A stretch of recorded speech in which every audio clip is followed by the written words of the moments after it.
Per Mauro Zanin, sindaco di Talmassons, la questione delle UTI si infiamma anche perché venite accusati come comuni di aver speso soldi per questi ricorsi, 100.000 euro, invece voi... Questa informazione è informazione falsa, perché non abbiamo speso questi soldi, i costi sono 500 euro a comune di spese legali per fare non solo uno ma 2 o 3 ricorsi, perché noi stiamo impugnando tutti gli atti che la Regione sta facendo. Chiaramente questa è una disinformazione ad arte messa in campo dalla Regione per indebolire il fronte dei sindaci, che invece rimane sempre più compatto. Nessuno parla dei costi di questa riforma, che probabilmente non andrà da nessuna parte, che invece sono stati già sostenuti dalla Regione. Parliamo dei 400.000 euro per fare la formazione degli amministratori fatta dal Forse, parliamo dei 6 milioni e 4 previsti dalla Regione per dare l'avvio alle UTI ai comuni capoluogo di queste UTI, parliamo dei 18 milioni che può costare il comparto unico nel momento in cui i dipendenti comunali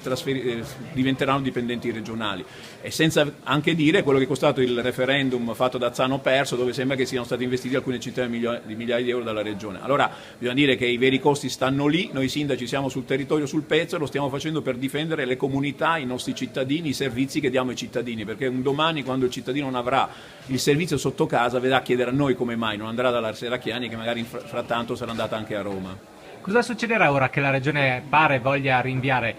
questa entrata in vigore della legge che doveva partire dal 1° gennaio prossimo? Ma sicuramente questa è una debolezza, vuol dire che la legge non è stata pensata in maniera corretta, così come dicevamo, perché se una Regione ha già modificato 4-5 volte questa legge, adesso ha bisogno di una modifica ulteriore per un rinvio che poi non si capisce, perché rinviarla di 4 mesi vuol dire comunque che la sua entrata in vigore sarà dal 1° gennaio 2017, quindi il rinvio è un anno, perché non si può partire con 2 enti a metà anno, e quindi vuol dire che veramente nella confusione massima regna il caos. Però quello che sta facendo con questo rinvio di fatto sta mettendo la riforma su un binario morto, secondo noi, perché prima o poi i commissari dovranno nominarli e noi lì aspettiamo al varco la Regione facendo un ulteriore ricorso, perché veramente questo è lo scandalo più grande: modificare volontà liberamente espresse da consigli comunali democraticamente votati dai propri cittadini attraverso un commissario nominato dall'alto e dalla Regione.